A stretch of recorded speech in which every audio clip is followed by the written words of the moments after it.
Yeah, yeah, yeah. So good mic etiquette is you're gonna be up on the mic like that. Just kind of right here. You'll hear yourself the best because Yep. I always tell people I used to have it where I would have no headphones for a long time. And then the issue was that everybody would start getting relaxed in the podcast because it's a relaxing environment, man. Yeah, we out here, we're just having, yeah, it's a vibe, bro. 100%. We're just hanging out, having a good time. And all of a sudden, they'd be like back here talking, and you can hear I'm just like, yo, man, get on the mic, man. And I got tired of yelling at everybody, so I said, all right, fuck it. I gotta get the amplifier again. I gotta get the headphones and the little holders and make it look all good and shit. I mean, make it look sleek. That's it. But like you were saying when you first came through, you know, you get one piece of gear and you start looking at the other pieces of gear and you start looking and looking. And I don't know if it's you're just never satisfied because you just, you know, that hunger just keeps going. It's like you're not, I don't want to say that it's like it's not like a spoiled mentality. It's more of like I see the next piece and oh, I could utilize that for that shoot. And I could utilize that for that shoot. But I think as I've gone on in my career, I've kind of had the thought process that I could have rented a lot of the shit that I bought. 100%. Yeah, I could have rented a lot of the stuff that I bought, but you know, there's most of what I've purchased, I've used. I mean, on a daily basis, I find that the cameras, obviously, having all of these different cameras is fantastic. The lighting, these lights before the podcast, I used to use these for, you know, mainly just interviews. So it would be in a big case. I'd bring it with me places. I'd do a whole interview, and that was kind of the way that I did all of that. And then, like I said, if you don't do photos and video nowadays, you kind of get left in the dust. So yeah. So you got to be able to be a little bit of a hybrid shooter. Yeah. So you have to be able to like do a little bit of everything. There you go. So I bought photography lights and this and that. Can't say those have been used a lot.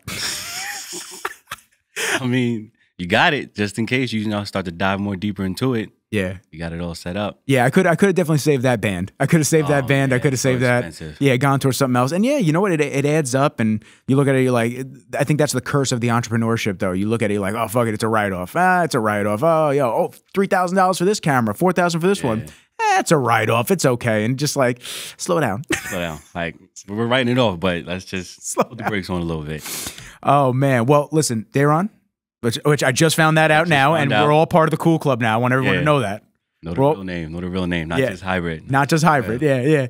I want to thank you for coming through. Oh, man, thanks for having me. Yeah, coming through, chopping it up. It's my pleasure. You had hit me and just said there was a lot of people in our network that were saying, we gotta mash it up. We gotta talk about just life and this and that. And I'm happy to sit down with everybody that's got cool stories, cool journeys and whatnot. Yeah, 100%. You know, because your journey can inspire others. You know, you've had your own roadblocks throughout life, and I find that there's a select people that look at others and they just think that everyone has been fed a golden spoon, and it don't matter where you come from, man. You could have been fed a golden spoon, but you still had your own trials and bad shit that's gone on, and you know whether you've overcome it in a positive way, or you've sunk into a bad method and overcome it in a negative way, and then kind of dug your own hole and had to come out from the other side.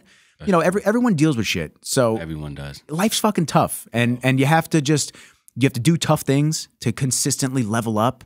You got to be able to just take adversity and literally just punch her right in the stomach. Just be like, fuck you. Yeah, pretty much. Like I can only imagine like me sitting down and looking in the past and how I got to here. It's insane. Yeah. Like you go forward, take a step back, forward, back.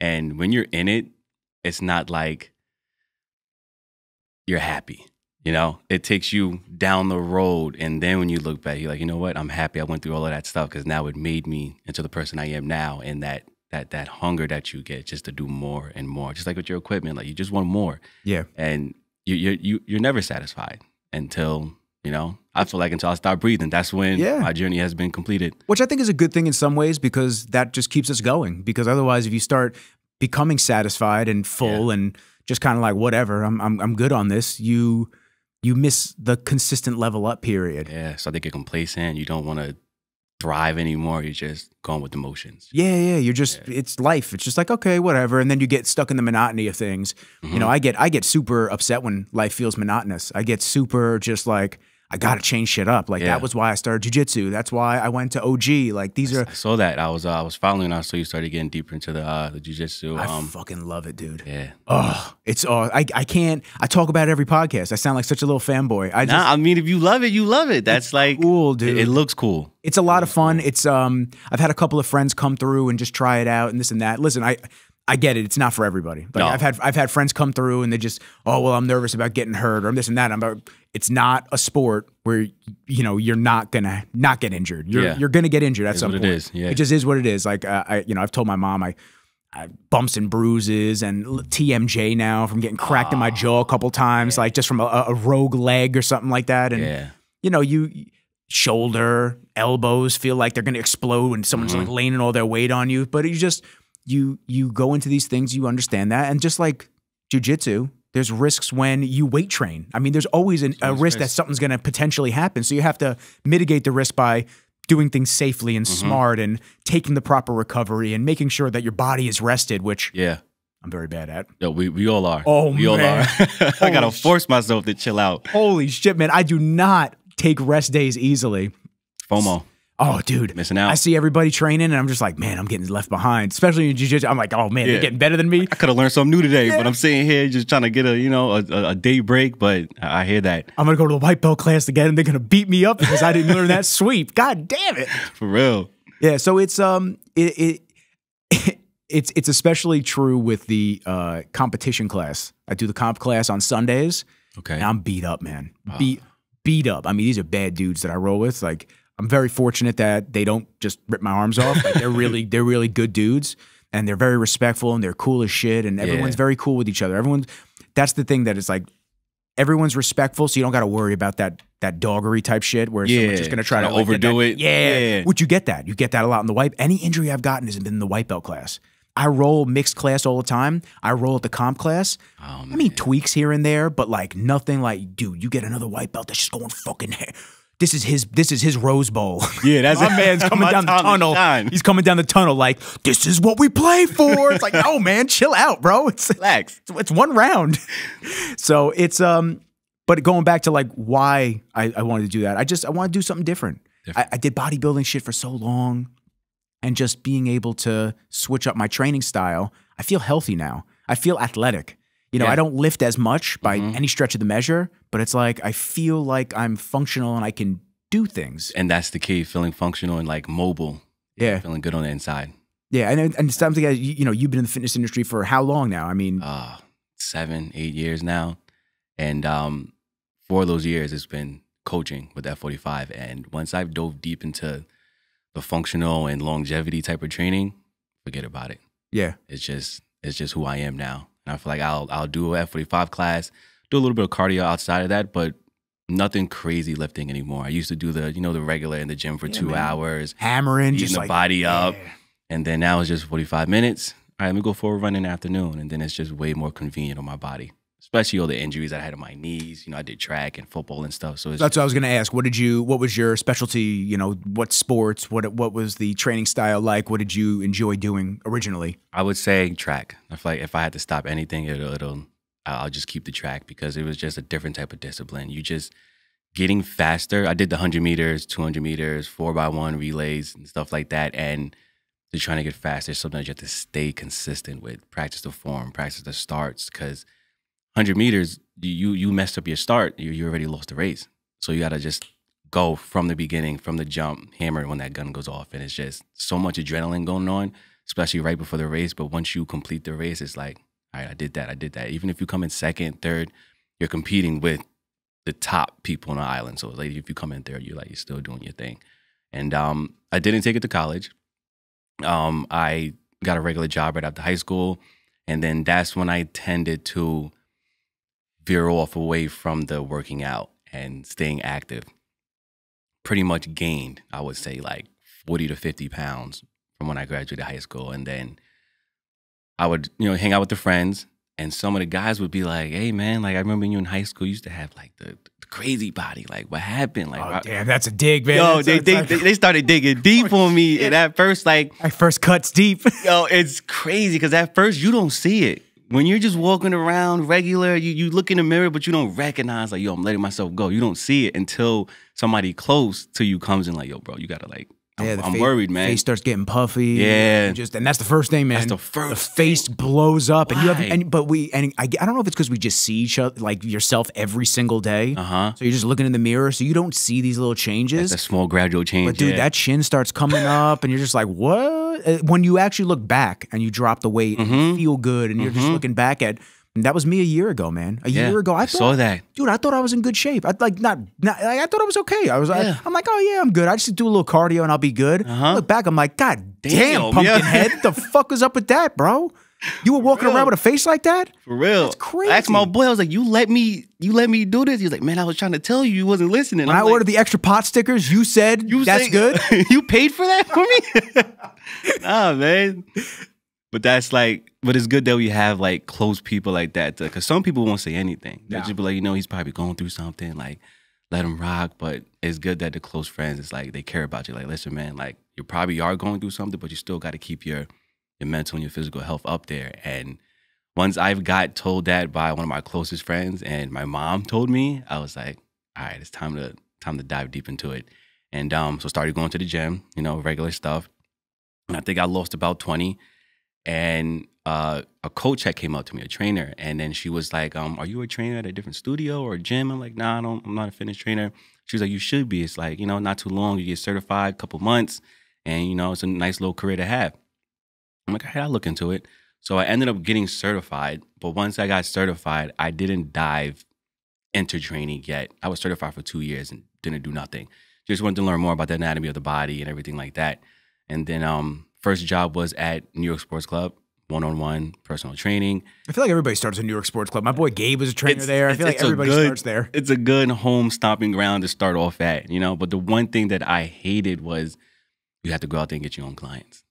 Like, they'll give you floor hours, but during those 4 hours, you're going up to people on the treadmill. So the weirdest thing about me is, like, say you got your headphones on and you're on the treadmill and I got to come up to you, tap you, interrupt. Like, I don't want nobody interrupting me when I'm on the treadmill with my headphones on, I'm in the zone. So it's like that made me a little bit uncomfortable. So did that for a couple months and then went to LA, different studios. It's just once you just brand one, it just goes right into the next. So what is that? Is it like it just started the commercial gyms, build up your client base, and then potentially just like jump and start doing your own thing? Is that what most trainers go for? That's what most trainers go for. But I didn't take my clients with me when I left each gym. It wasn't until I went to this place called Lifestyle, and I was in Plainview.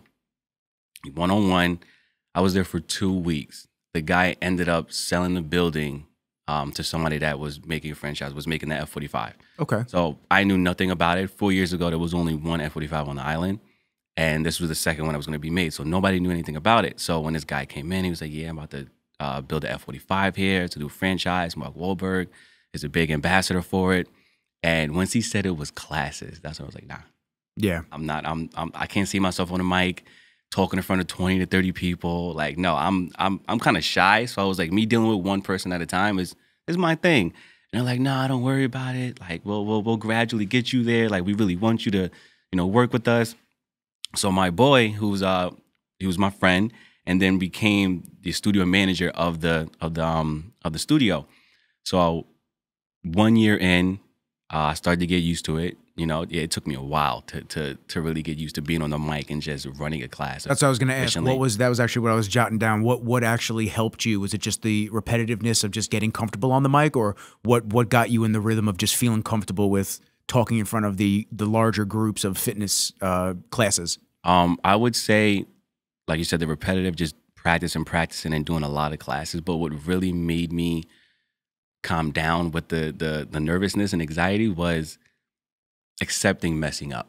Yeah. So like knowing that I can hop on that mic, mess up a word, mess up a little part of the intro, and it'll still be okay. That's when I started to be like, all right, it's not that bad. Because, we all want everything to be perfect. Yeah. Everything we do or touch is like, I want perfection, but nobody's perfect. Everything can't be perfect. So you're going to have mess ups and hiccups. So once I realized that, that's when I really started to put myself and my personality into that coaching and my style.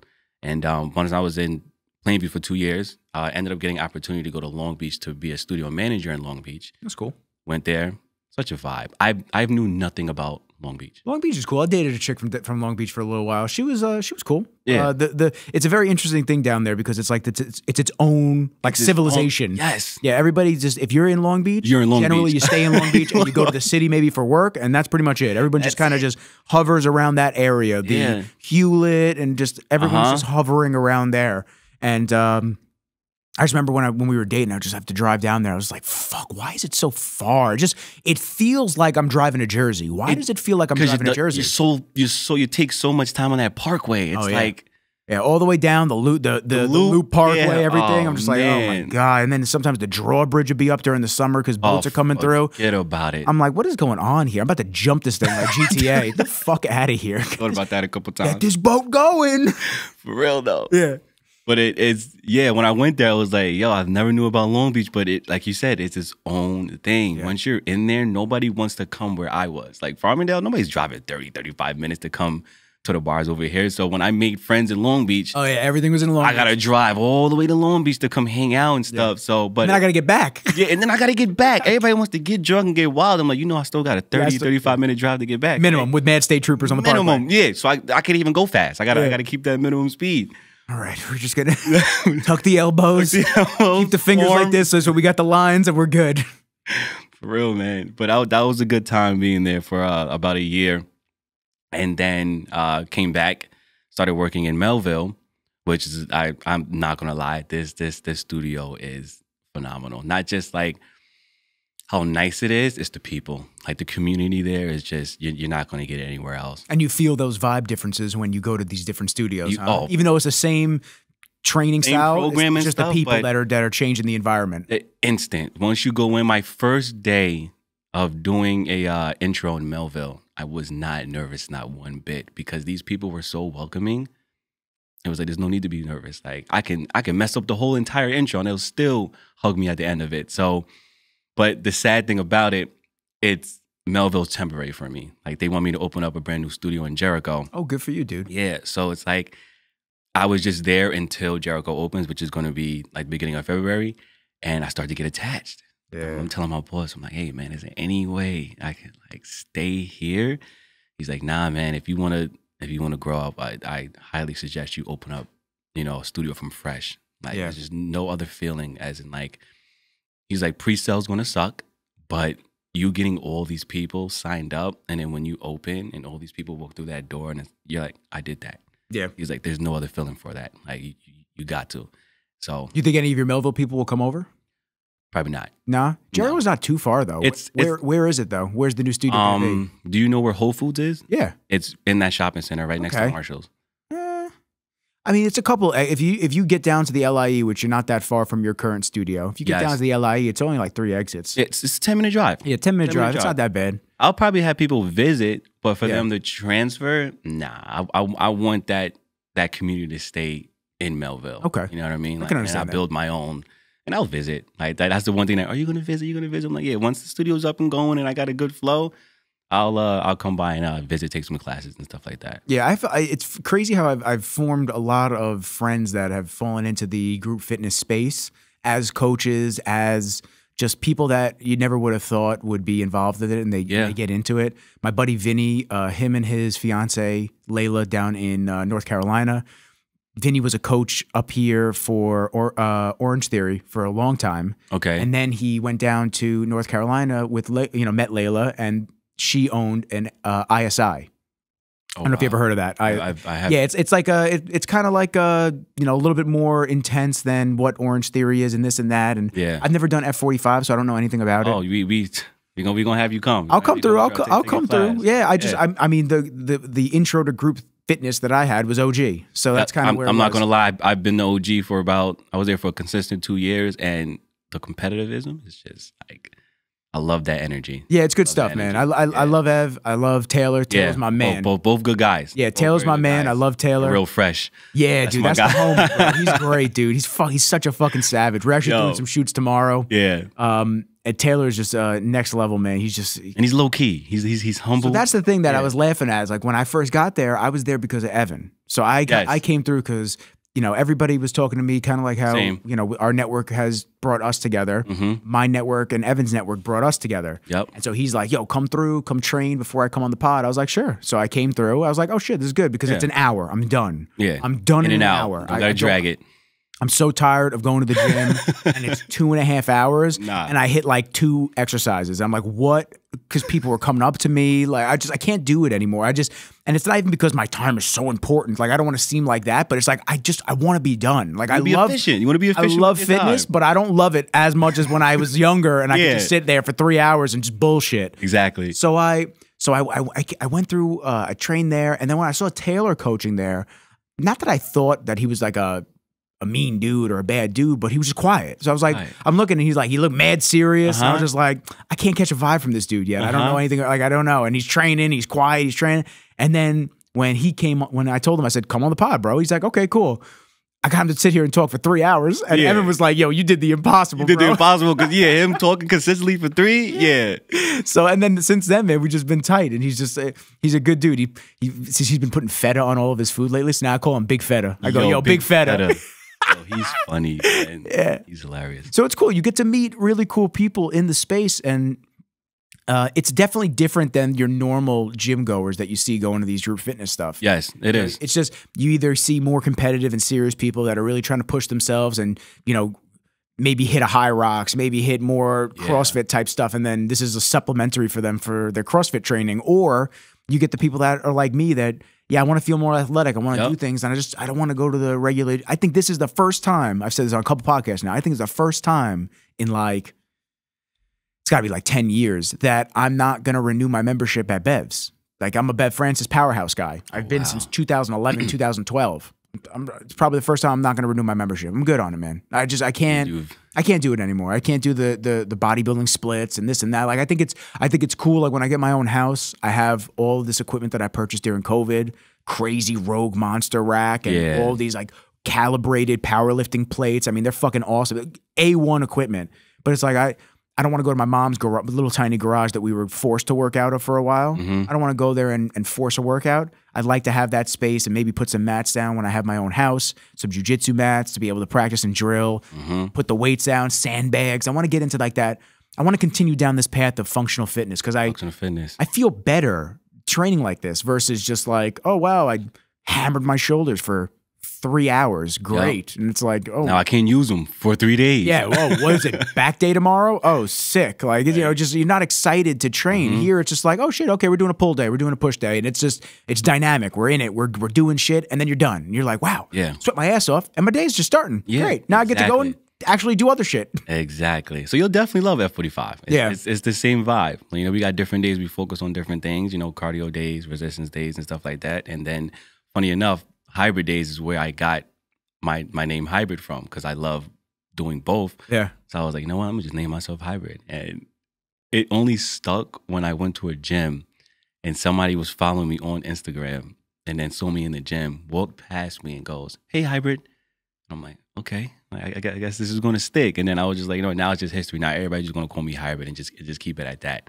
When the nicknames come organically, that's when it's the best. It's the best. That was Rizzles for me. My boy couldn't get my attention. He just kept calling me Rizzo, Nicky Rizzles. And then all of a sudden that was like, what? And he just goes, is that your new nickname? I said, I fucking guess. I guess so. We went on with it. I fucked with him and I made it my license plate because like back then I was looking at the vanity plates. I was like, I wouldn't know what I would get anyway. So I just got Rizzles on my license plate. Rizzles. And then after that, that was it. It was like everyone started calling me Rizzles and I was like, okay, I guess this is the thing now. And that's how you dove into Rizzology? That's how I dove into Rizzology years and years later. It was it's Rizzles Productions, my company name. So it's like Rizzles Production, okay. Yeah, so it's just, it's cool when little things stick and you actually get the nickname authentically as opposed to like you making it up yourself and you forcing people. Yeah. Call me Black Hawk now. It's like I'm the superhero around here. It's like superhero? Oh, fuck. I'm not calling you that. Yeah, for real though. That's so true. Yeah. So it's all good vibes. I actually wanted to go back to the track and field. Okay. Because I'm interested in that. Because I find that I don't talk to a lot of track and field athletes. Yeah. What was training like for stuff like that? And what did you specialize in? Was it a specific run? Was it track and field where did you do like the shot put and all that other stuff? Or was it just track for you? It was just track. So all of the sprints and the dashes. So like I was forced to do the 300 meter, but the worst ever. Yeah. But when I'm doing my 200, 100, 4x1, 50 meters, any of those were like the best. And the training for those, if we're training for the 200, we'll do 200 repeats. So like you'll run a 200 meter, try to get under a certain amount of time, and then you'll walk the other side of the track, which is another 200 meters, and then you take off again. So repeats on those, which I hated. And then once we dove deep into the 100 meters and the 50 meters, it was all about starts. So we would literally half of the practice coming out of the blocks. And those are the stirrup looking things that you put your feet in where you put the spikes in, you dig them deep into there. And have you ever ran in spikes before? No. Bro. I didn't start doing track, it's so funny, until like 10th, 11th grade. And once I put the spikes on, I kid you not, you really dig your feet into the ground and it feels like you're pulling the track behind you. Oh, really? And that's how you can pick up so much speed because you have so much grip into the track. Wait a minute. So the shoes that you wear, you have, or is it just in that starting position, it just moves that? Like when do you have spikes in the shoes? The whole time? The whole time. Oh, really? Yeah. So they're not just regular shoes that you guys wear? No. So I thought that it was just like maybe in the starting position when you just have that block or whatever that stirrup piece is. Nah. That's the spike that keeps it from moving when you kick off. No, so we have our boys. Like my boy would stand on the block so it doesn't move. Like he'll stand on the end so when I take off, it doesn't push back and make me slip. But the spikes are, it's like having cleats, but they're sharp metal pointed like spikes. Damn. And we was doing a 4x1 one time, and you can't look back when you're doing a 4x1 because it'll slow you down. So if I'm running and I'm handing it off to you, I have to say go. That's when you start taking off, and I'll say baton. So this way you reach back and put your hand back. Grab it. But one of my friends, he didn't take off fast enough, and I caught the side of his shoe, ripped through the shoe, and sliced his side of his foot. Like that's how sharp these spikes are. Damn. Like they're sharp. But once you're coming out the blocks, then it's like you have your gears. So it's like that first coming out, you stay low, you just try to get the feel, and then you gradually pick your head up and start picking up your strides and stuff like that. But you practice until you're in that game day, and it's like all that goes down the window. Now it's like I gotta just run faster than the people that's next to me. Yeah. And it was just repeats on practicing your starts. If you didn't have form, then we would practice form. But once you're deeper into it and you have your form already, you're already getting good times. Now it's just perfecting that start at the end of the day. And I know you were younger, but like, what was the nutrition like pre and post for a track meet? What? Well, we was in high school, so it was like. Well, what now? Looking back now, as more of a coach and an athlete, yeah. What should it be? Oh man, I would, instead of just eating to feel full, I would actually look into the things that I'm eating to fuel the body. Because I can only imagine if we ate the correct things, how more efficient your body would feel during that run. Like, a lot of people get like hamstring pulls and like cramps and stuff like that, especially when we was in high school, because we didn't know what we were eating. We would just eat the school lunch and then Pop-Tarts and pop them like right after class and then go run a track meet. So like GMO Central. Oh my God. We was running on GMO. Oh my God. That's what it was. Fueled by GMOs. Fueled by GMO. That's so funny. But yeah, now that I look back, well, now it's totally different. I'm plant-based. So like that's what I had written down, because it's very interesting to hear when someone's plant-based, and just I want to get your, whole spiel and rundown of what that was, what that transition for, why you did it, how you feel, stuff like that, because it's interesting. It's very interesting. So one of my boys, my closest friend, he's been plant-based for about, I would say 5 to 6 years now, and every day we're chilling.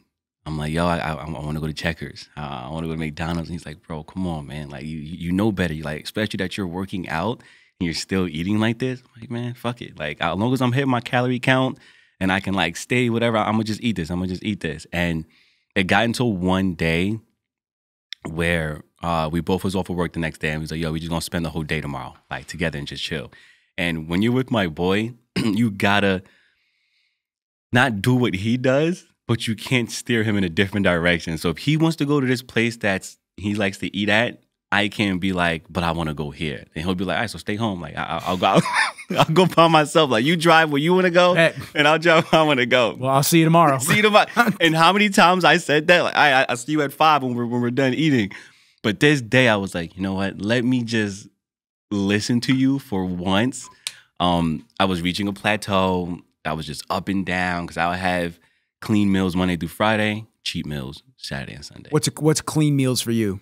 So before I went plant-based, it was, you know, the regular grilled chicken, you know, rice and some vegetables, and just having that same type of portion meal throughout the day. Sometimes I'll throw steak in there or some like 95% ground beef and stuff like that. Were you tracking macros, or were you just kind of just blindly throwing shit into a Tupperware? I wasn't tracking macros too crazy. Okay. Loosely. Yeah, I was like, I kind of knew. It got to a point where like I can eye it and know like, all right, this might be too much. And especially if I wake up the next day and I feel a little bloated or something like that, right, let me cut back on the little bit of carbs or stuff like that. So it was just that roller coaster. Just like by the time I got back to Monday, it'll take me all the way until Wednesday and Thursday to feel normal again after the weekend, and then it's Friday again. So now I'm back to the cheat meals. So it was just too up and down. What were you eating? I don't mean to cut you off, but what were you eating for the cheats? What? Oh man, Five Guys, Shake Shack, pizza, wings, like that. Do you think that maybe it was just too much cheat meal food? 100%, 100%. But I always looked forward to it. Like during the week, I was just always like, oh, chicken again. I just can't wait until Friday. I can't wait until Friday. So it was that me not accepting eating clean and just always waiting for the cheat meal was like messing me up. I'm like, I can't be dreaming about pizza when I'm trying to work out and eat clean and stuff. So I told him, I was like, all right, I'm gonna drive with you today. Forget about it. Like, we're gonna eat what you eat. And he's been doing it for a while, so he knows how different things taste and stuff like that. So he was like, I feel like you would like this. So he will order it, we'll pay for it, and we've had the whole day. I'm eating plant-based whole day. And end of the day, he's like, yo, bro, how do you feel? And I'm like, for one day. I'm like, I feel all right. Like, I still want pizza and shit. Like, you still didn't like knock that out. And then just so an ad for a deep dish. Yeah, just as he's telling me I'm on Instagram, like Wingstop. I'm like, all right. Damn, that looks good. Like, can we go here tomorrow? Like, went to sleep, woke up, and he's like, yo, get it, bro. Let's do it again. Like, do another day plant-based. And I'm like, oh, God. I'm like, all right, whatever. Before I knew it, a week passed, a month passed. And now I'm like a year and like 2 months in. I don't crave meat anymore. Okay. And I didn't, after that week had passed, I didn't have cravings. I feel like that was the main thing for me. Me always, like I said, me just always dreaming about what can I eat and what can I eat. Now it's just, I eat to fuel, and I don't look forward to eating as much as I was before. It's like my whole day was just revolving around food, what I'm gonna eat for lunch, what I'm gonna eat for dinner, what I'm gonna eat for breakfast. Now it's just, all right, I got to work out at 12. Let me go fuel my body with some, you know, quinoa and some chickpeas and stuff like that. Eat it and then go work out. So I do eat less. I did drop probably 30 pounds. Yeah. Within 6 months of doing it, it just dropped off. But I didn't lose strength. Okay, that's good. And that was the big thing for me. I was like, I don't want to lose strength. I don't want to lose strength. And he's telling me, he's like, nah, bro, as long as you eat the right things and you make sure you get your, you know, that protein in and stuff like that, you're going to be fine. Like, you're going to be good. So when 6 months passed, I was like, I'm actually getting stronger. Like, I started to actually focus more on like pull-ups, and I started like adding weight to my pull-ups. And that's when I was like, all right, now I'm like functionally strong. Like, now I'm just like pure strength. So now it's just, like I said, I'm a year in, and I love it, man. Like, especially when you're trying to find a big variety of different things to eat, and you'll be surprised. Like Thanksgiving, everybody's eating all of this good stuff, the stuffing, mac and cheese, and, you know, turkey and stuff. And I love it. And my boy, he has a girl where she loves to cook. So he got her to be plant-based as well. But when you get a cooker to be plant-based, it's different, because now they're actually making home-cooked meals where you don't got to go out and find plant-based things. And Thanksgiving, I already know what I'm eating. I love kava. So I got kava the day before. I'm like, I'm going to just pack this in the fridge. I know what I'm eating for tomorrow. Thanksgiving, my boy hits me up. He's like, yo, my girl cooked for me, and herb, but I told her to make you a plate too. Went over, got the plate. It looks exactly like Thanksgiving food. She had mac and cheese, but it was made out of cashew cheese. She had fried chicken, but it wasn't chicken. It was made out of mushrooms. She had wild rice and like potato. It was just, it tasted exactly the same. And I'm like, there's no reason for me to even miss Thanksgiving food, because it's, if I put it in front of you and didn't tell you it was all plant-based, you would have been thinking it was just regular food and just ate it. I was like, wow, this shit is good. Yeah. So I feel like that's the big thing. If you do want to go plant-based, you have to know the variety of things that you can eat. And also, if you love the texture of chicken and the taste of chicken, there is things out there that can give you that texture. Yeah, the mushrooms is pretty cool because it does sometimes taste like meat if you cook it the right way. It's very cool how that actually can. I thought it was weird. Trick you. Yeah, like, it almost tricks how? you. Yeah, I'm not against plant-based diets or vegan diets or anything like that. I think everybody should eat the way that you want, and if you feel good doing it, then that's amazing. Then you should just rock with it. Yeah, that's great exactly. because everybody's going to have different biology, and everyone's going to have different stomachs and different, genetics and whatnot. And, the way that you've eaten for, let's say, 30 years, maybe that doesn't suit you anymore because your stomach changes. Yeah. I've started having issues with dairy. I never had issues with dairy, ever. I got like iron stomach, bro. I could eat fucking anything, not have a stomach ache, totally fine, this and that. Now I'm 32, man. Like, body starts to change. Dairy starts fucking me up, dude. Yeah. It's crazy. And then I'm just like going to the bathroom. Yeah, that's not. So now I actually started cutting back the dairy, and I'm adding kimchi in, a lot of kimchi, and the kimchi with the probiotics, everything like that. My stomach feels great when I throw the kimchi in there. So I'll put rice in a bowl. I'll put some kimchi. I'll cut it with the scissors so it's nice and shredded instead of like the long kimchi cabbage leaves. And then I'll throw chicken in, or I'll throw steak, or I'll do that, and I'll just mix it all up. I got myself a little bowl. Like, it's perfect.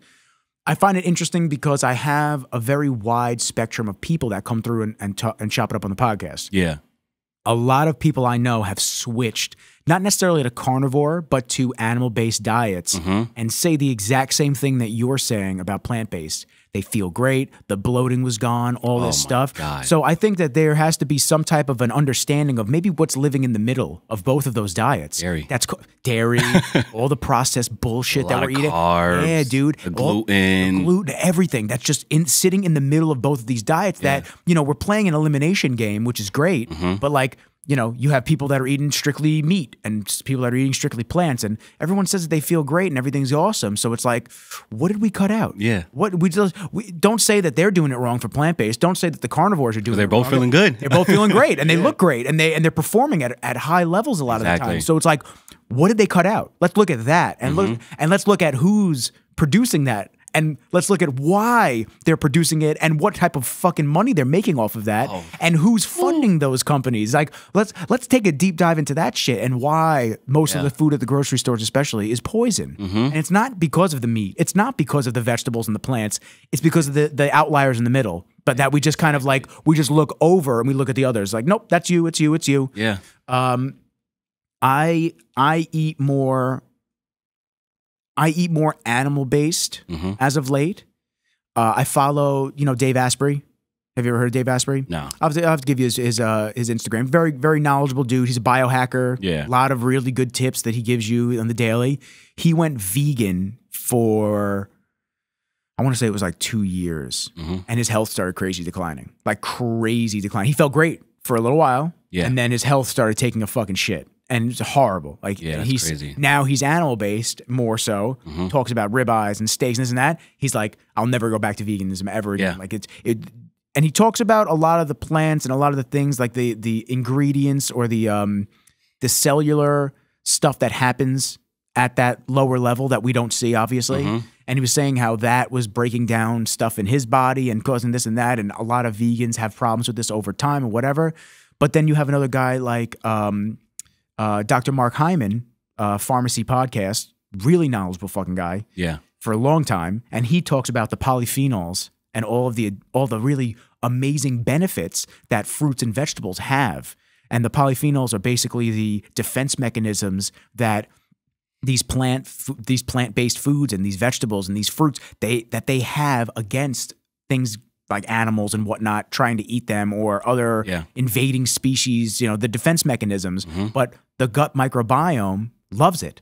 They love that and they feed off of that. So it's like he says eat based on the rainbow, like eat based on rainbow colored foods, all spectrums of color, because it'll give you all different types of polyphenols and help strengthen your gut microbiome and give you energy at a cellular level and this and that. So it's always very interesting when I hear all sides of the spectrum, because then you sit there as a consumer of, you know, knowledge and information from multiple sources and a consumer of food, and you go, well, what's the right answer? And theoretically, you don't know until you try it. Yeah. And, you know, your way could work for you, but it may not work for, you know, Exhibit B over here or Exhibit C. But Exhibit D may go, oh shit, like I feel great since I listened and I tried out plant-based and whatever. So I guess my first question is, you went cold turkey. You just went cold turkey. So that first day of plant-based eating, what was it like? What did you consume that day? Because you said start to finish, you started eating. So what was the day like for you? So we had started off getting I forgot what it's called. It's like a vegetable. It's a vegetable from Jamaica. So instead of not jicama. No. It looks like eggs. Like when you cook it, it literally looks like eggs. The vegetable looks like eggs. Yes, it's wild. Like when he cooked it the first time, I'm like, you sure this is a vegetable? And it was yellow. He put his seasoning in. I was like, took a bite. I'm like, why does it taste like hot food? Like it's not like, soursop. Nah, I don't think you cook. I don't think you cook soursop. You can't. Yeah, you can't cook soursop. But besides the point, it'll probably come to me later on. But so instead of having a beef patty, we took that vegetable and put it inside the patty, and then we had that, which tasted like crazy, tasted good. And then we went to one of his favorite spots where falafel. So he was very, like, I'm big on falafel now too, but that was like his go-to for like the protein and like the fiber, and like it's so dense that you can have 3 of them and it's not even 100 calories and you feel good. Yeah. You feel full. So we went there, we had some falafel with quinoa on the side. And then at night, I think we had quinoa again, but then we had some type of mushroom. It wasn't fried or anything like that. It was just like sauteed and just regular with a little bit of seasoning on it.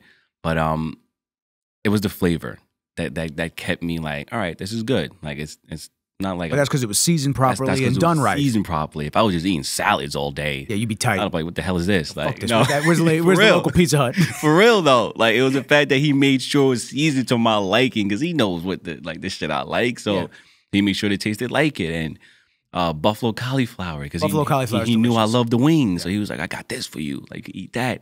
So everything that I liked, like my Five Guys, he would bring me a mushroom black bean burger with like cashew cheese for the cheese and stuff. And I'm just like, yo, tastes good. Like as long as you can keep mimicking the regular stuff that you liked, you won't go back. Like it'll keep you strong in the long run.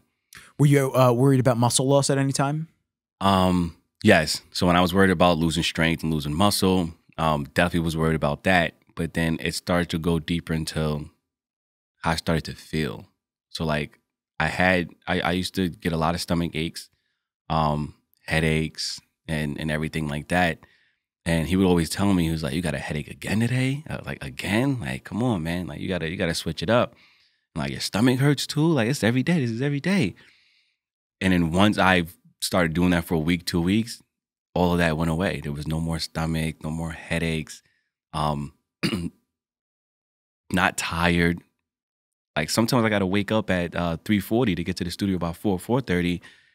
Now I just get up. Like I wake up 10 minutes before my alarm even goes off, and I'm like ready to go. Even my members are like, "How are you this energetic at 4:59 in the morning?" And I'm just like, I'm ready to go. Like when they say, like he said, taste the rainbow, more colorful, more vibrant, you see more vibrant. Like when I step outside now, like I'm accepting like nature for more than what it is, because there's just something about eating stuff that comes from the ground and from the earth. Mm-hmm. It just makes you just tap in more. And that's when I started to tap in more with the mental and the mindset stuff, and started reading more stuff on that. And I feel like, yes, I care about how I look on the outside, but I care so much more how I look on the inside now. And like me just looking shredded is just a byproduct. It's just a cherry on top. It's not something that I'm like, I want to be shredded. I want to be shredded. It's just, I want to eat clean, work out efficiently, and feel good. The aesthetic part is just what comes with it. Yeah. Yeah. It's, the inside versus outside debate is something that I bring up a lot lately because I came from the bodybuilding background. And when I say I came from the bodybuilding background, I wasn't some fucking champion bodybuilder. I wasn't somebody that was like, had the craziest, most impressive physique ever. You know, I was a fat kid in high school. Up until 11th grade, I was 270. I was pre-diabetic. And I was a byproduct of a divorced household. And my mom always was big on organic and natural. She was always big on that. Oh, okay. But when I went with my dad to dad's house to visit, he didn't give a fuck. So it was like bowls of pasta. It was, you know, I look back at what I consumed when I would go to his house. And my dad has MS. I can't use it as an excuse because he was well enough to walk at that time. Yeah. Not well, but enough to walk. He's in a wheelchair now. Oh, sorry for that. Oh, it's okay, man. I appreciate the, you know, that whenever somebody says that, I do appreciate it. But, you know, I don't know him any other way. I never knew my dad without MS.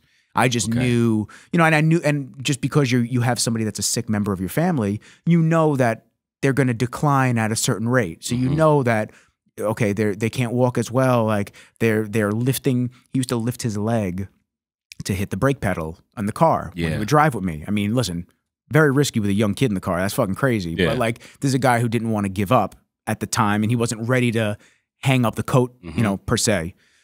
So it's like, you know, I can't put blame on him, but I can in some ways, because like if you can't physically exercise with your son and you can't do these things, like as a kid, man, it's great. I get to play video games all weekend and not do shit. I don't have to go outside. I don't got to do nothing. I'm playing Halo with my boys. Like it's great. Like, I don't have to do anything. But on top of the inactivity portion of things, now I'm just eating and I'm just stuffing my face. And he'd make linguine white clam sauce. He would make, yeah, dude, he would make just fucking, just he was cooking. He was cooking, yeah, like everything. I mean, you know, egg sandwiches for breakfast, you know.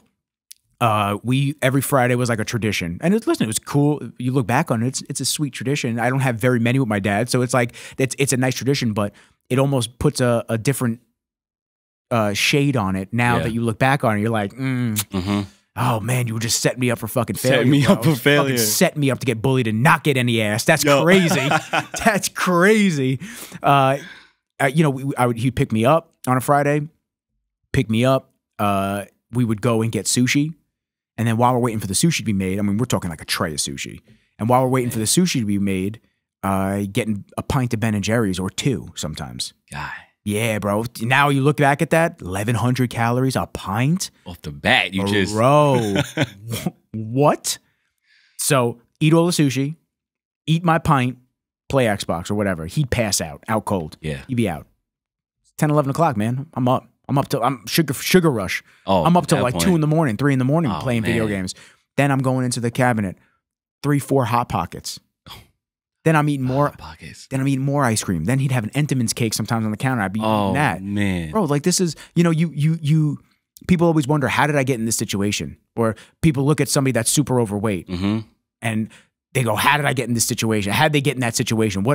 Yo, it's a progressive thing. It doesn't just happen overnight. It just happen. Yeah, you're packing that shit on over fucking days, weeks, months, like everything. And it just eventually shit hits the wall and you're at your heaviest, and you know, you don't see it because, like we said earlier, you're just looking in the mirror every day and you see yourself. Yep. But the outside world sees it and your clothes see it. So like as them clothes get snug, you're just like, oh man, I guess I got to size up, getting big, and you know, not back then, but like getting big in the gym, man. You know, I'm getting these gains. Nah, bro, you getting fat, son. Getting fat, bro. And you probably know about this because you was a little overweight as well. Like, you remember that feeling, like pulling your shirt. Oh yeah. So like, you know, bro, my phone's over there. I don't know if you saw my story. I posted a picture of me in 10th grade. Did you see that? You posted yesterday, right? Yeah. Yeah, I saw it. Yeah. So wild. So you know, people take everything at face value when they see it. They like when I put clips out, I'm guilty, man. I add a little sensationalism to them. You know, sometimes there's no rhyme or reason, like that we just start the clip for where it starts, but sometimes it just starts off like gunshot, here we go. Yeah. And like people they get so emotional that they don't go and listen to the episode and they don't hear what you have to actually say. So we were talking, my buddy Sam and I, we were talking about overweight medical professionals and overweight trainers. And I said, you lose merit. Essentially what I was saying was you lose merit in my eyes, where if you're going to sit here, like let's say I have a medical professional, especially, that says, I'm plant-based. You should be plant-based. And I look at him and I'm like, dog, you're like 40 pounds overweight. I don't want to be plant-based. You've lost credibility in my eyes. Yeah. I don't care if you're the foremost expert in that chosen field. And then, I have people that debate and they're just like, oh, well, just because they, are overweight doesn't mean they're not knowledgeable. I said, I get that.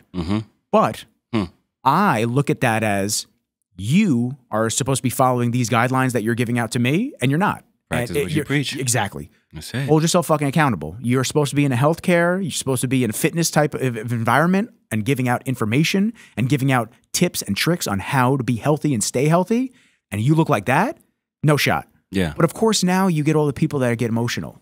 And they start commenting. They start commenting like, well, what is a trainer supposed to look like? And it's just like, you already have it made up in your mind that no matter what I say, I'm wrong. So I just hit people with okays. I just go, okay. Right. Yeah. Whatever you want to believe. Like, and truth be told, like I was talking to my friend, Dr. Shahada. He was on the podcast a while back. He's a gastro. He works in the hospital. He does fucking rotations. He does 12, 16, 18 hours a clip sometimes in the hospital. Yeah.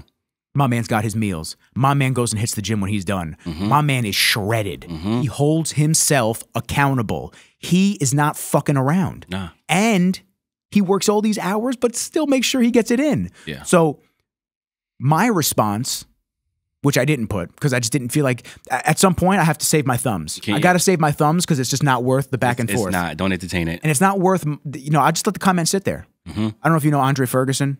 Yeah. Yeah, a lucky Libra.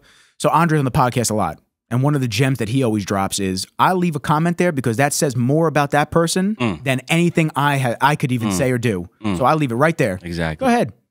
So this one of these people was saying like, I'm 40 pounds overweight, but I'm a coach, this and that. Like, yo, you didn't get 40 pounds overweight just by having like health issues. No. You didn't put the fork down. Like that's a problem. Yeah. And as somebody that was really heavy at one point, I'm comfortable saying that. 100%. You fucked up. Yeah. And it's okay. Yeah. We all fuck up. Just a year ago, I was 35, 40 pounds overweight. It happened. Yeah. And it was a slow increase. It was. And I wasn't holding myself accountable. I knew what I had to do to drop weight. I knew but I just didn't feel like fucking doing it. It was easier to just eat when I wanted to and just fucking fuck off and just do whatever, Exactly. Is it easier to just sit here and point fingers at like why? Oh yeah, it's the GMOs in the food. Oh yeah, it's the, the gym's too far. Oh yeah, it's this, it's that. Oh, I don't have enough time, this and that.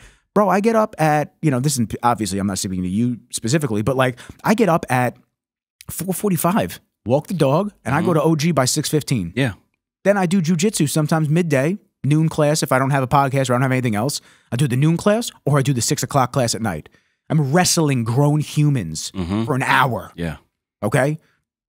Nothing easy about that. Nothing easy. And that's to keep myself in check along with tracking my macros. Like my macro tracker, I think I'm on like day 2, like 240, 2 something of tracked macros. That didn't just happen. Yeah, no. The food, I didn't eat the food and then it magically just like got logged in my app. It was like, yo, this takes a conscious effort to keep yourself held accountable. So back to like my dad and stuff like that. It's super tough to like see where you came from sometimes and like the setting up of failure for yourself. But it also teaches you a lot about how we have to dig ourselves out of the hole that we dug ourselves into. There you go. So it's like you got to claw your way out tooth and nail sometimes. I mean, I went from 270 down to 190 in one summer. And then, yeah, dude, that was crazy. That's a drop. Yeah, it's crazy. Crazy. I came back that following year. For the people that have heard it before, I sound like a broken record, but like I came back that following year at 11th grade. Every kid that bullied me, I was like leaned up. I was playing handball all summer. The kid was trimmed up. And I would go over there and I'd be like, yeah, I had a lot to say when I was fat, right? What's up? What you gonna say now?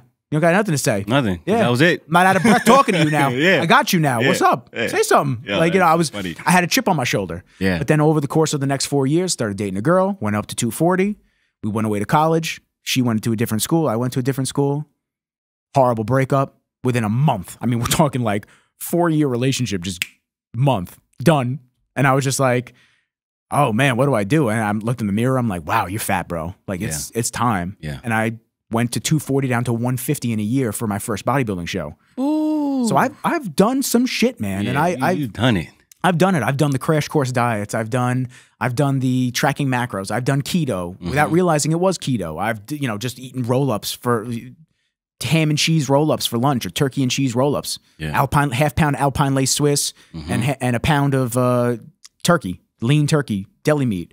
You know, before you know nitrates and all the bullshit and stuff like that, you know, you learn. These are just like stepping stones to get us to where we are. Exactly. But I mean, it's not an easy process for anybody, no matter what your dieting methods are. It's tough. You know, I didn't do any steroids when I did the bodybuilding. I took nothing, no test, no cleanse, nothing. I wanted it to be as clean as possible. And it was fucking hell. And that's hard as is. Dude, it was hard, man. And I know it's hard for people that take juice. I talk to all my boys that take. Still got to put the work in. You got to put the work in. You're not going to just wake up and be Arnold. And it doesn't work like that. It don't work like that. Not at all. It'd be nice if it did, but it doesn't work like that. Is it going to give you a little bit easier of a time in certain areas? Without question. But now you're going to deal with the other side of things. You know, trend cough and all this different shit. It's like, God, you really want to fucking deal with that shit, man? Yeah. Do it naturally. I don't got to worry about bullshit like that. I'm good on it. I'm paranoid enough. I got to go to the doctor for blood tests. I don't need to fucking be in there because taking extra shit. I'm hocking shit up and whatnot. I'm good on it. So, you know, I say all this to say the journey, and you know, one of my favorite quotes from a movie. You ever seen what is it? Kingsman? Yes. Yeah. Seen Kingsman. Experiences make the man. I love that quote. Oh my God. Experiences make the man. Because it's so true, dude. It does. I mean, let's just think about in a 2-year span. Think about 2 years ago. How much of a different human being were you 2 years ago? Oh my God. What did you know back then, or think you knew? Or like, what did you believe with things that you knew and that you were an expert in, that you look back at, you're like, I didn't know shit. And that was only 2 years. Think about 5 and then 10. Oh man. It's crazy, dude. And it's just, my buddy Stone posted a photo recently on his Instagram. He posted a photo of him in high school versus him now. And huge improvements in his physique. Huge. And he said, we forget sometimes. Like I forget. You don't see the advancements that are happening as you're doing it. You just like when you're getting fat. Yeah. You don't see it. You're so stuck in like the ways of like how you have to do things and your process of going to the gym, eating your nutrition. You know, I don't want to lose strength. I don't want to do this. I want to keep this consistent. I want to get better. You don't realize that you are getting better. It's just baby steps. Baby steps. One foot in front of the next. Yeah. Exactly. Yeah. So it's just it's kind of crazy how that works.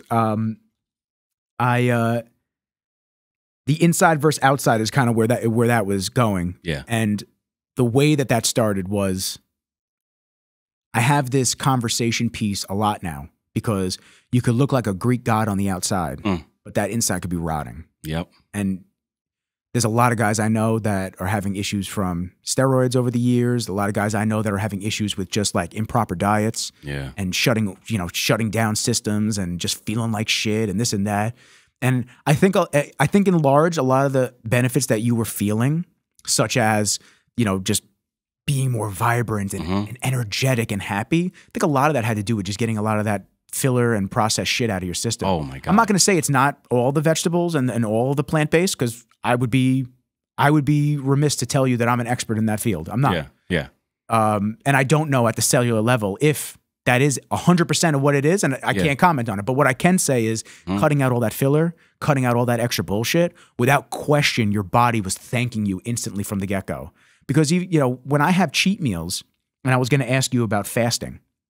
I don't know if you've ever done any fasting. Oh, I love fasting. Okay, so especially because you said you were having gastro issues and you were having stomach issues. You know, when I used to have a cheat meal, it would take me far too long to recover. So I'd have a cheat meal just on one day too. I wouldn't have like a whole weekend. I would have like a cheat meal on Sunday. I'd eat my cheat meal. I'd go to fucking town. Go to town. And then it would take me 2-3 days to recover and get back to a baseline. But what I've found since incorporating fasting into my lifestyle, and I'm not religious with it. I'm very, yesterday I did a 24-hour fast. I just wanted to do like 18.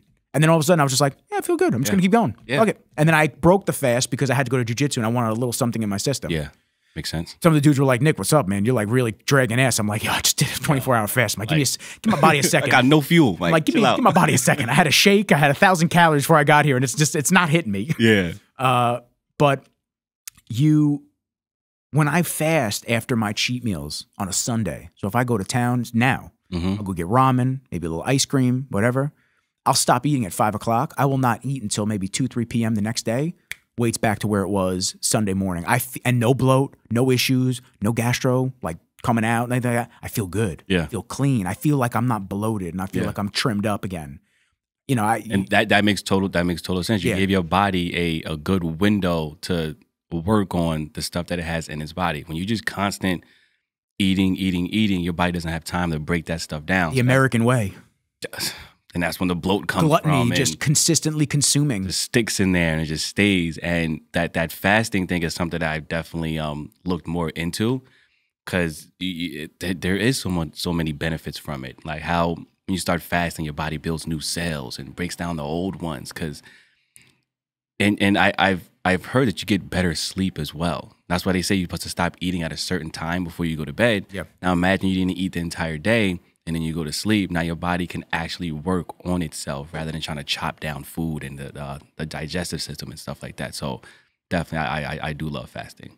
It's a vibe. What's the longest you've done a fast for? I did one for 3 days. 3 days, damn. 3 days. And I had problems sleeping we did a 48-hour fast. I had problems sleeping after the first day. So 24 hours, I was totally fine. But after that... Oh, the first day is the worst. No, first day I felt good. Oh, you did? I felt fine. Oh. And it was the second day, the second night's sleep. Okay. I was like, oh, this is kind of dragging ass. I didn't love it. Yeah. I don't know if you've had that same experience. Oh, yeah. It wasn't until the third day. Like I felt horrible first day, horrible second day, and then it was the third day where I woke up and I'm like, I don't need to eat. I'm not hungry. I'm energetic. I'm up. I'm ready to go. So I feel like you do hit that wall, and you got to get on the other side, which is after that 24-hour, 3 days. And like I know people that do 7 days, and I'm just like, yeah. And like you said, you can't look at it from that point of view, one step in front of the other. You just do the first day, see how you feel. Do the second day, like you said, you was doing the 18 hours, ended up doing 24. So you just got to go with the flow and just keep going, because your mind does play tricks on you when you look at it from a far point of view. Oh yeah, I would say it's a very weird feeling experiencing your stomach actually empty. Actually empty. Yeah, I can't explain the feeling. No, yeah. It actually just feels like a pancake inside your chest. Like your cavity. Stomach's touching your back. Like, they finally meet. You're like, what? Is this on my spine? Why is that so? Why do I feel so thinned up down there right now? Yeah. It's just, and then you drink something and you actually feel it just go like right down. through. Yup, like, you feel it. Oh, Yeah. it went right to my member. That's crazy. No filtering. That's crazy. Nope. Nothing. And so my buddy Tyler and I, we're going to put out a podcast episode, short one, about fasting, because we did the 48-hour episode. We did the 48-hour fast together, and we're going to do an episode because we're going to do another 48-hour. I'd love for you to join us. Oh, We're doing it after Christmas Day. So Christmas Day, whatever your last meal is, like when you're done binging or whatever you're going to eat for Christmas Day, and Christmas Eve, your free game, Christmas Day, free game, whatever that last meal for Christmas Day is. We're going to start 48 hours, and we're going to do another one because we did it after Thanksgiving, this last one. Okay. I felt great after eating all that shit for Thanksgiving. Oh, 100%. I felt great. 2 days later, I'm like, God damn, I weigh less. Like, I didn't eat nothing. Like, that never happened. He said, Give me my bone broth. Let's go. So if you're interested, man, we got a group of like 20-something people. Yo, I'm down. Yeah, we're all just going to have like a little like Discord of just all of us just hanging out, talking, just support group.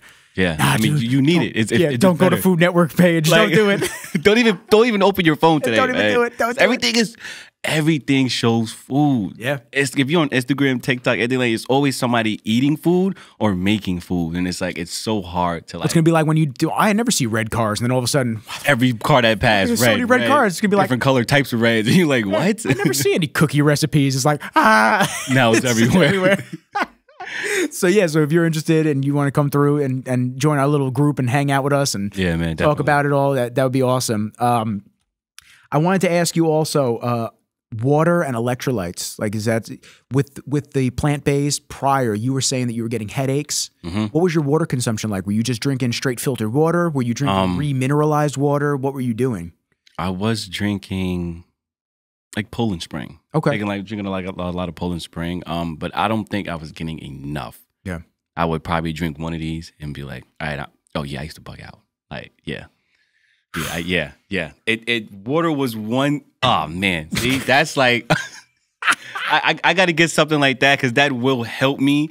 Bro, you work right by public lands and dicks, right over there. I do. I walk past every time. Every time I get my Nike headbands and Nike socks, I'm like, oh, okay. Go get a Yeti, man. Yeti, send the check, bro. I'm waiting for this endorsement. I just went yesterday. I got this little pint at 25% off. Look at me selling Yetis right now. Oh man, I was like, man, this is perfect for my coffee. I'll get it. I'll get it. You know what? It goes back to like knowledge and how we learn more over the years. So I used to just drink filtered water, just like everybody. You drink filtered water, you assume that it's okay for you and this and that. Then you start learning about different things like estrogenics and the amount of birth control that's in the water supply. Yeah. So if you're drinking this filtered water from your main, source of water, let's say, the Huntington Village is where I'm getting my water supply from. It's like if I'm just filtering it and I'm not using a zero water filter or something like that, you're still getting some of that fluoride, all these PFAS, what are they called? VCOs or VOs or something like that. Something like that. No, I forget. Yeah, I forget what that particular like acronym or whatever it is. And then you're getting all these estrogenics, which there's actually interesting book. I'd be lying if I said I finished it.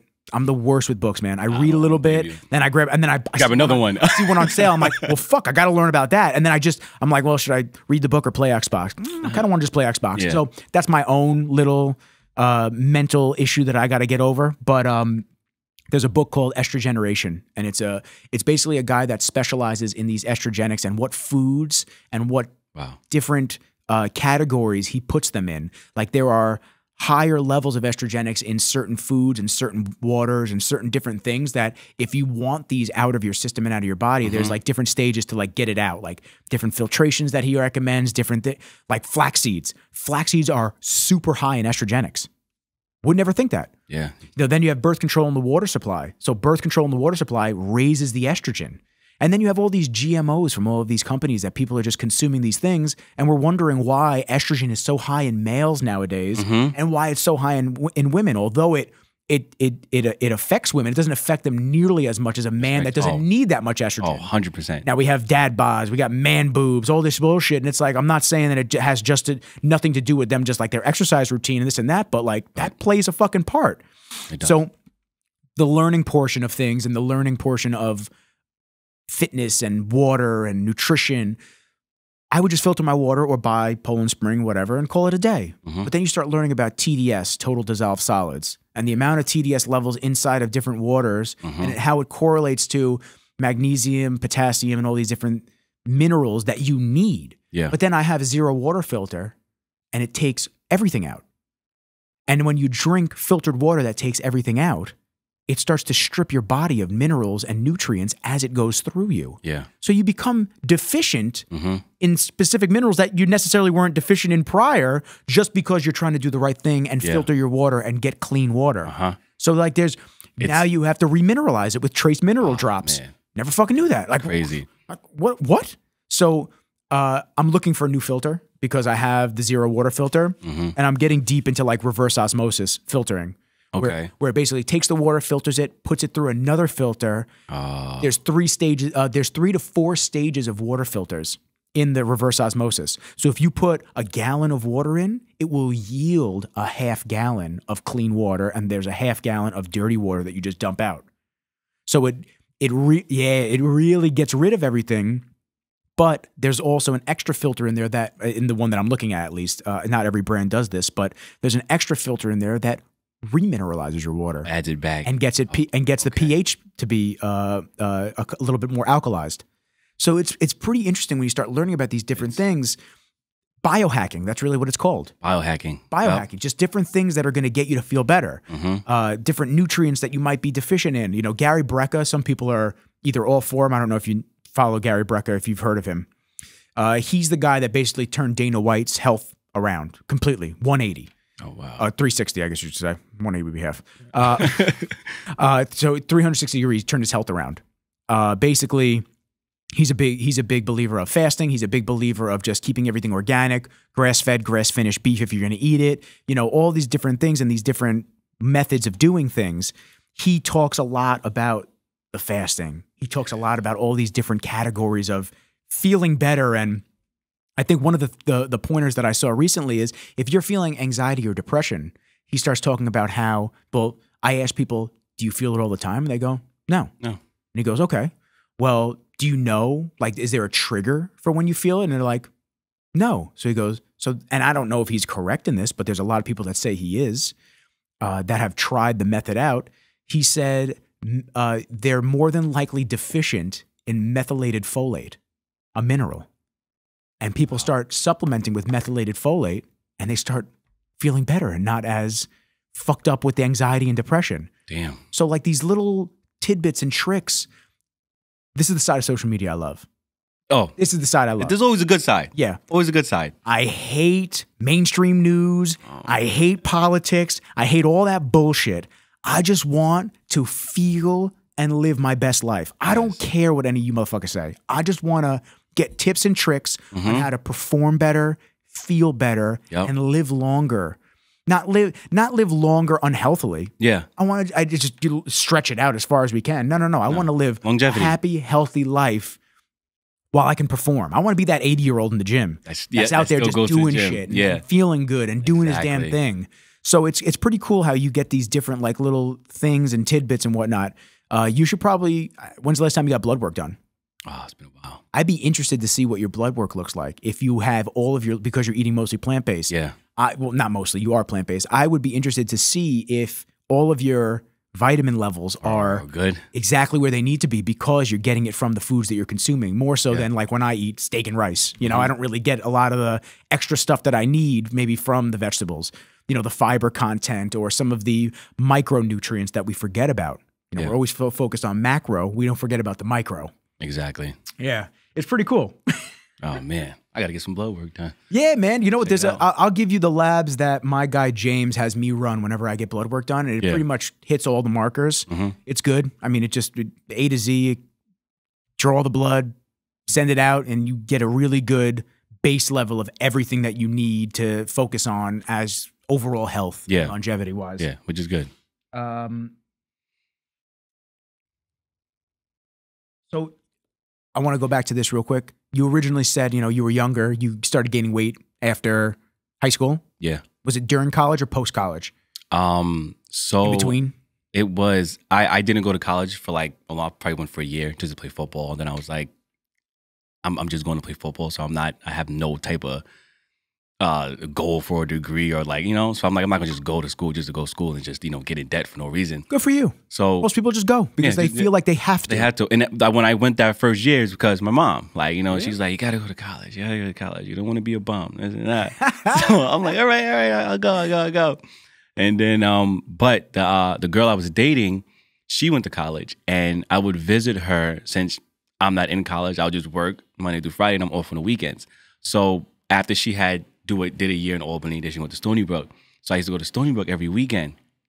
Bro, Domino's every single weekend. Every time I got there, I'm just ordering Domino's. And she was with it too. Like, she loved Domino's herself. So it wasn't like nobody can tell me like, all right, let's not get Domino's this weekend. Nope, like, we're getting Domino's this weekend? Yeah, I already got it all set up. We're good.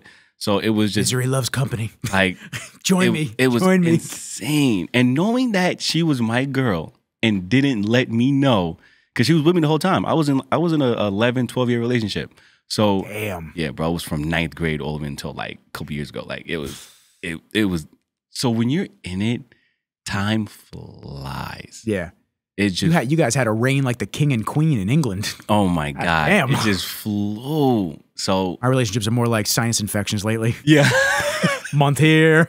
Yo, because there's no consistency now. Yeah. And what you said about the media is so much distractions. Yeah. Now it's like it's hard for people to stay in a relationship and accept what they have because there's always more out there. I can see this. Like, oh, it's a cuter girl, or it's like, so it's just like There's a grass is greener effect. There's always something better out there. And listen, you're not wrong. There is, theoretically, there is always something better. Yeah. But that's going to be the downfall of it all. You're never going to be content with what you have then. Exactly. You know, man, relationships are so strange. I was on my buddy's podcast yesterday. My buddy, we were talking about, he's like, what's your type? Or do you like dating? I'm like, no, I fucking hate dating. I hate it. And I don't know if I used to really enjoy it. I used to be so excited. I used to be so excited to take a girl out and this and that. Yeah. But after, you know, I'm 32 years old. After on and off dating for 10 years, 11 years, 12 years, it gets old, man. Like, I don't want to just keep paying for meals. I started going, oh, you want to go out? Let's go for a hike. Yo, for real. I'm not out here. I used to take the stops out, man. I used to bring flowers for the girl and the mom. He had that chivalry. Oh, man. I used to get the car detail.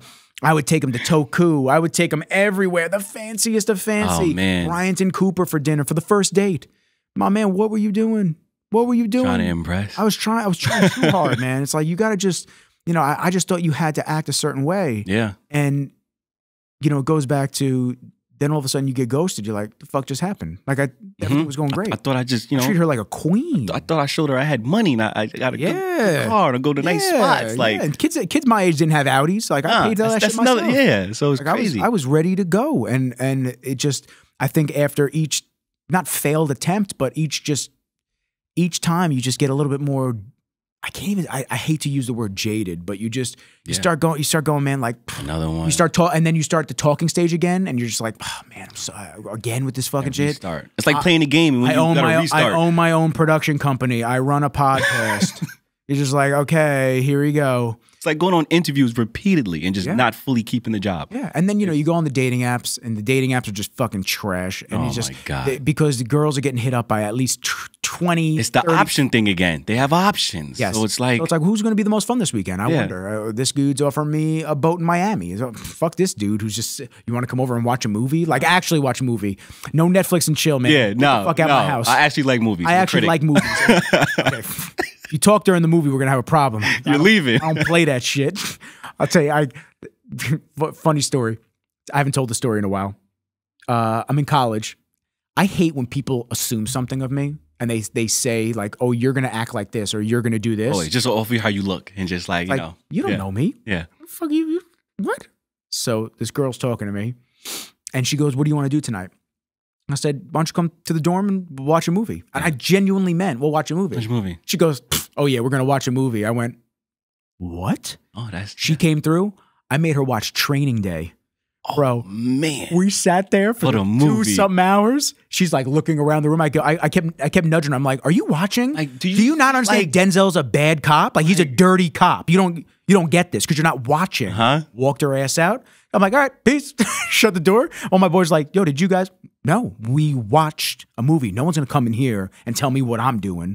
Don't do that shit. No. They're like, you're out of your mind. I go, I may be. No one's gonna tell me what I'm doing or not doing. Fuck that noise. Yeah. So, yeah, man, I'm so tired of just the constant, and it's just if I understand, I don't want to talk every 5 seconds. Like, I'm past that point. I'm busy during the day. Got things to do. You're busy during, you know, like we got jobs, but at the same time, it's like, I don't want to see you once every 3 months, 2 months. It's like, then it's the first date every single time I hang out with you. Yeah, and it's like, we're not building any rapport or anything special. Exactly. So there just seems to be no happy medium with like nowadays dating. And it's just been a dog shit ride, to be honest with you. And I'd rather podcast with good people. I'd rather work on my business. I'd rather hang out with the dog, play Xbox, read, do anything else besides have to just like deal with another, oh yeah, this is what I do. This is what we do, blah, blah, blah. It's just not exciting to me anymore. No. And maybe because I haven't met the right one. Who the fuck knows? But it's just like, it's been a drag. Anyway, sorry, that was my rant. Yeah.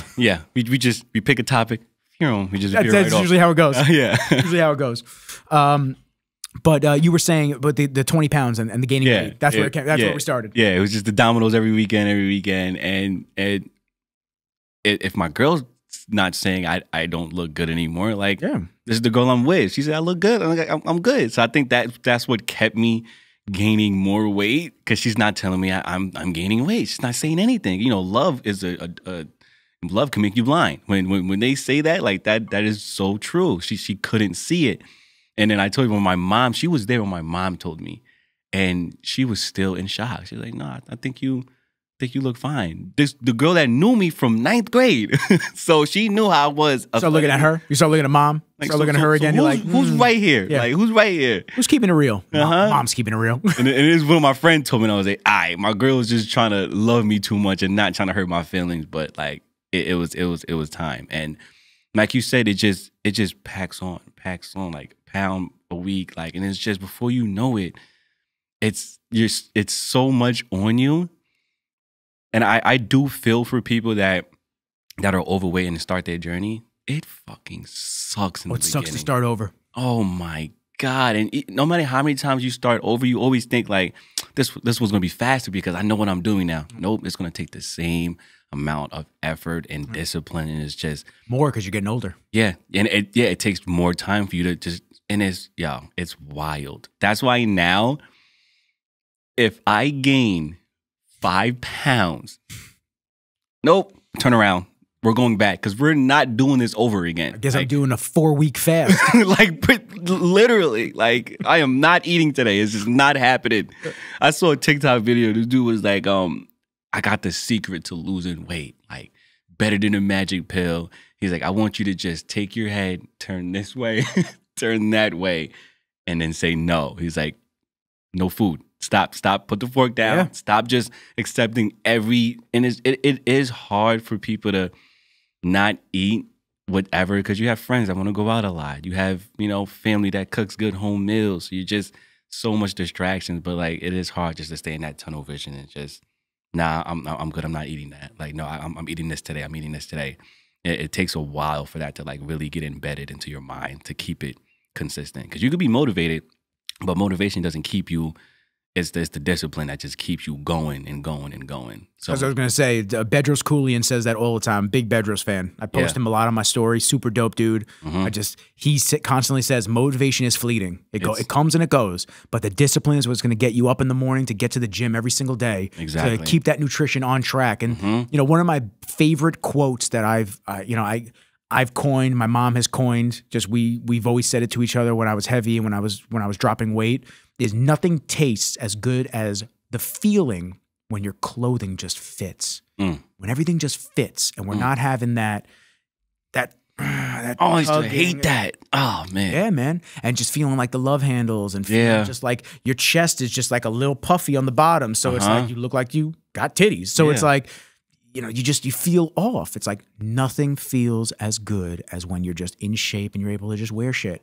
And you're just, your pants are maybe a little bit bigger because they're fitting pants, but like you're getting trimmed up. So it's like they're not snug, they're not squeezing the waistband. You're like, oh, man, like these don't fit anymore. Like this feels great. Like that I fit in everything and I can go out and buy real clothes. But I wind up wearing gym clothes anyway. Yeah, at the end of the day. Like, I wear gym clothes anyway. My mom always goes, why don't you start wearing like really nice clothes on the podcast and this and that? I go, I'm just comfortable in gym clothes. I just fucks with them. Like, it's especially Gymshark. Like that's the one thing I'll always wear, and I'll probably wear like a nice little jacket, a little hat over it. But the base layer is going to be gym gear. Yeah. End of the day. I actually got to meet the Gymshark CEO when I was with Kai out in L.A. at an event.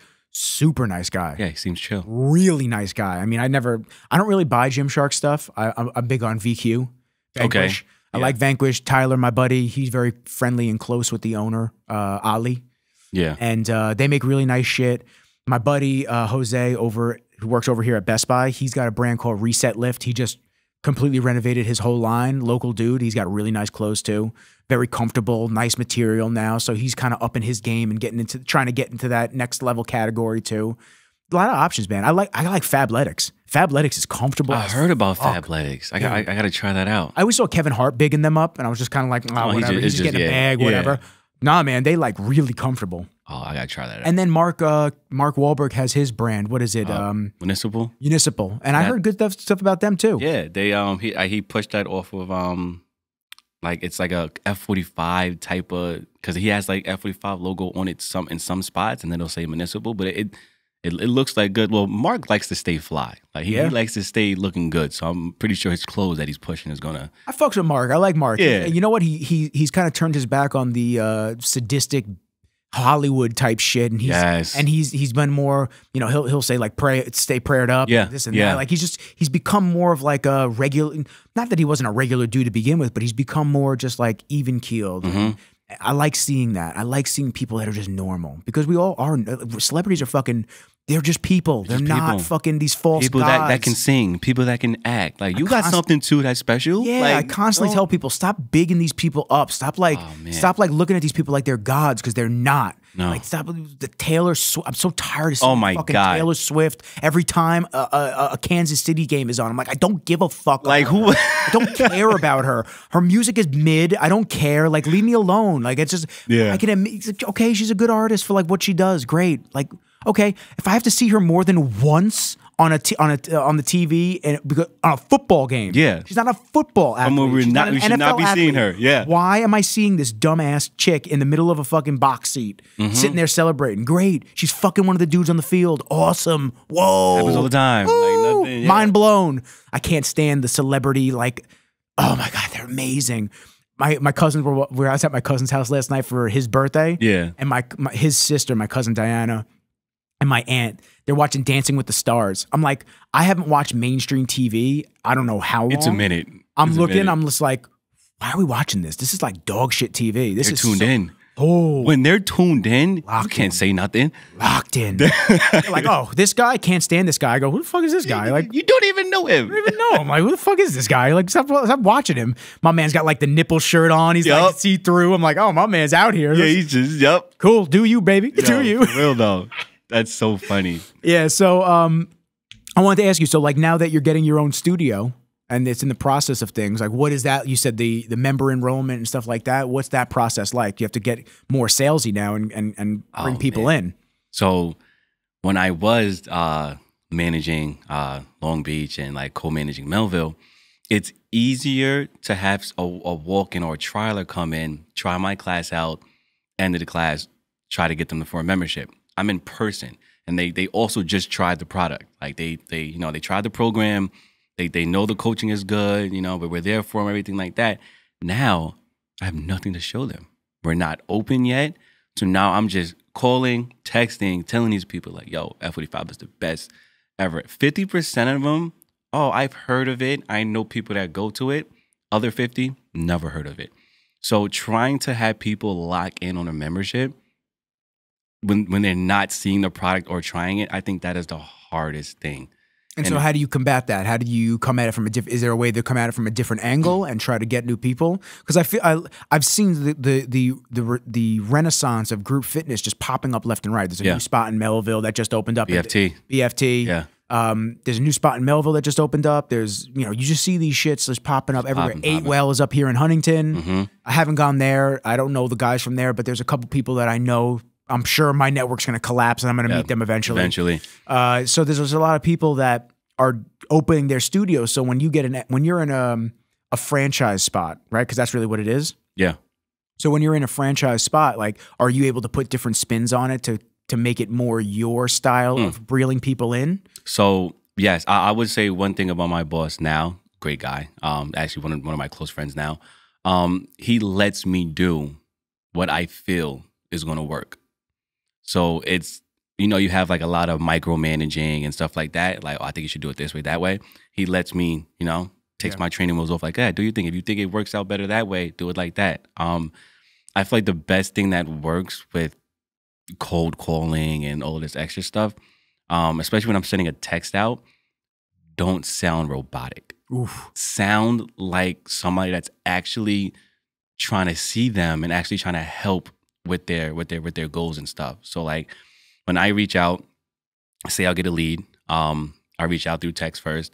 My message would be, hey, my name is Dayron, that I'm opening up F45 Jericho. I heard that you were interested.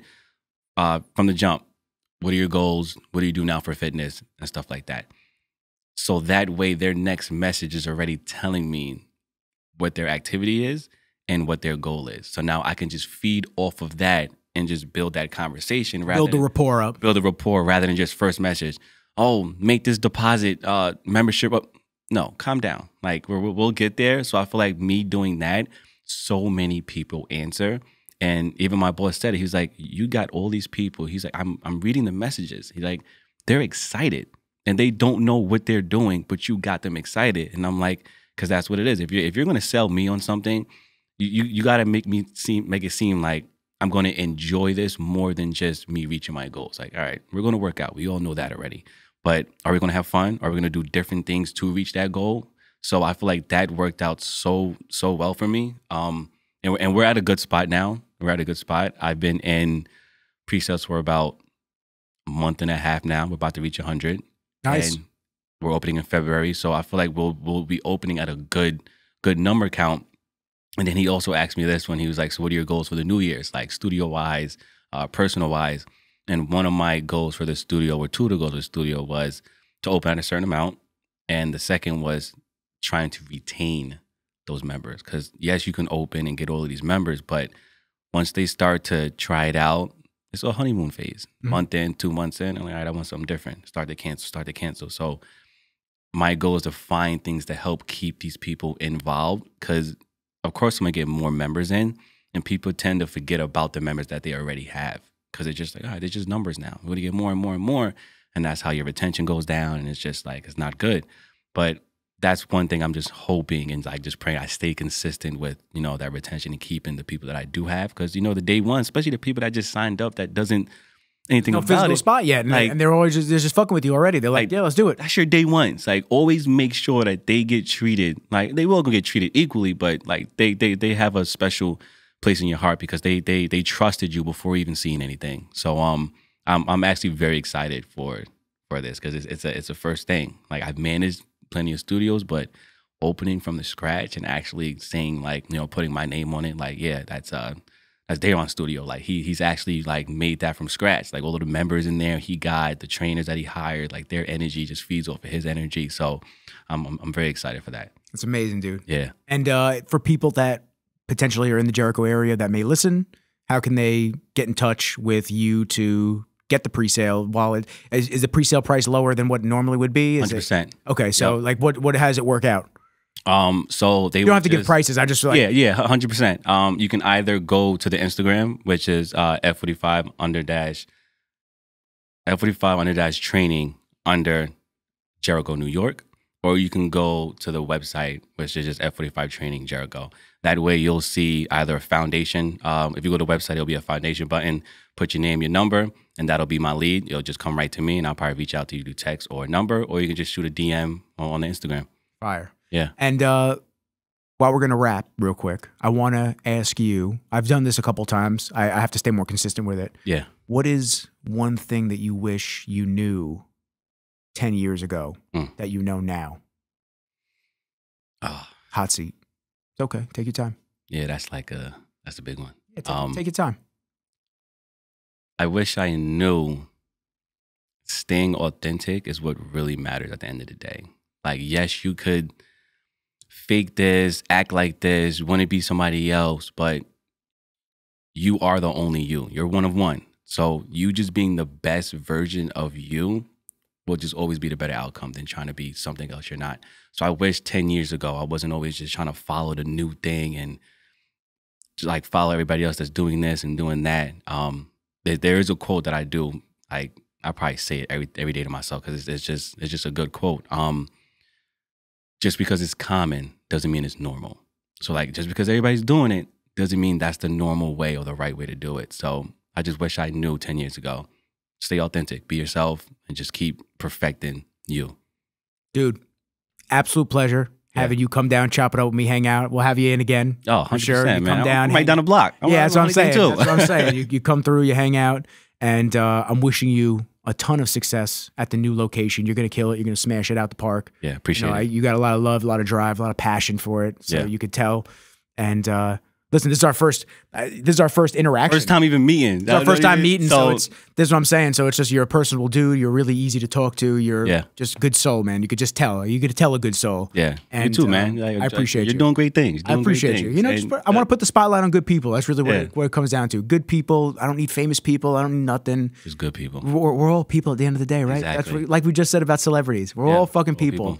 You know, there's people that hit me up and they're like, I'd love to come on the pod. I have XYZ as a background, this and that, but you know, I don't I don't have 1 million followers. As that, I go, I don't give a fuck about that. I don't need famous people. I don't care about that shit. I want real people. Real people. And so, you know, you're literally the embodiment of that. And I'm glad that we got linked up. And obviously just, I'm excited to see the journey continue for you. 100%. You too, man. On that note, I think this is episode 78. Ooh. 77 or 78. I got to get my boy Manimal, his episode out. I skipped over because I had to edit some of it. Okay. And I haven't had the time to like sit there and just follow through. So this is either 77 or 78. Don't quote me. You'll see once you see the number. But please share, like, subscribe. If you saw stuff that you enjoyed in this and that you think somebody else could get some useful information out of, please don't hold back. It helps the algorithm. It helps us grow. It helps me to continue doing this with my man Dayron and other amazing guests. And it does every single thumbs up, every single subscribe. It really does matter. It's important. So on that note, I appreciate y'all for fucking with us. Peace. 5.